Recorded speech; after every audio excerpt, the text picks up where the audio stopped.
রোজা রেখে ফুটবল খেলার কারণে মুসলিম ফুটবলারকে ইফতার করার সুযোগ দেয়নি ওই জায়গার কর্তৃপক্ষ। অবশেষে আল্লাহর কি মহিমা, একজন খ্রিস্টান গোলরক্ষকের অন্তরে আল্লাহ রাব্বুল আলামিন এক দয়া সৃষ্টি করে দিয়েছেন। সে আহত হওয়ার অভিনয় করে পুরা মাঠের মধ্যে শুয়ে পড়েছে, আহত হওয়ার ভান ধরে।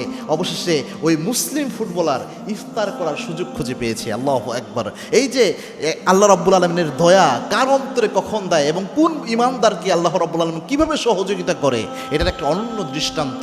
এবং কি রাসূল সাল্লাল্লাহু আলাইহি ইসলামের জীবদ্দশায়ও এরকম অনেক নজির পাওয়া যায়। আল্লাহর হাবিব সাল্লাল্লাহু আলাইহি ওয়াসাল্লাম ইসলামের যে কোনো কাজ করতে গিয়েছেন, অনেক সময় দেখা গিয়েছে তার আত্মীয় শোনা আশেপাশে মানুষরাই অনেক সময় বাধা হয়ে দাঁড়িয়েছে। অবশেষে অন্য দূরের বিধর্মী ব্যক্তিদের মাধ্যমে আল্লাহর হাবিব সাল্লাল্লাহু আলাইহি ওয়াসাল্লামের ওই কাজটাকে আল্লাহ রাব্বুল আলামিন সহজ করে দিয়েছেন।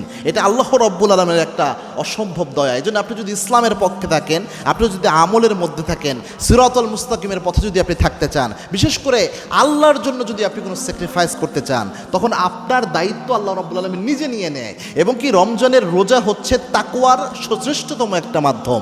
এবং যে ব্যক্তি তাকওয়ার সাথে চলে, ওই ব্যক্তির দায়িত্ব আল্লাহর হাতে চলে যায়।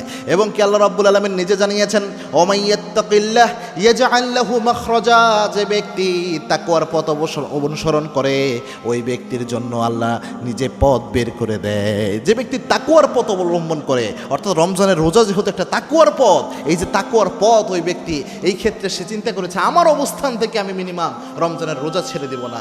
যেহেতু এইটুক সেন্স তার ছিল, আল্লাহ রাব্বুল আলামিন ইয়াজআল লাহু মাখরাজা, আল্লাহর যে ওয়াদা হচ্ছে আল্লাহ কোনো না কোনো উপায় বের করে দিবেন। দেখেন, তার কিন্তু ইফতার করার ব্যবস্থাই ছিল না, অথচ আরেকজনের মাধ্যমে আল্লাহ রাব্বুল আলামিন এই সুযোগটা তাকে করে দিয়েছেন। আল্লাহু আকবার। এই জন্যই আমরা এখান থেকে শিক্ষা নিতে পারি, আমরা আমাদের জীবদ্দশায় চলতে ফিরতে যখনই আমরা তাকওয়ার পথ অবলম্বন করব, অবশ্যই আল্লাহ রাব্বুল আলামিন আমাদের কোনো না কোনোভাবে এখান থেকে উদ্ধার হওয়ার এবং নতুন কোনো সফলতার পথে যাওয়ার তৌফিক আল্লাহ আমাদের দান করিয়ে দিবেন।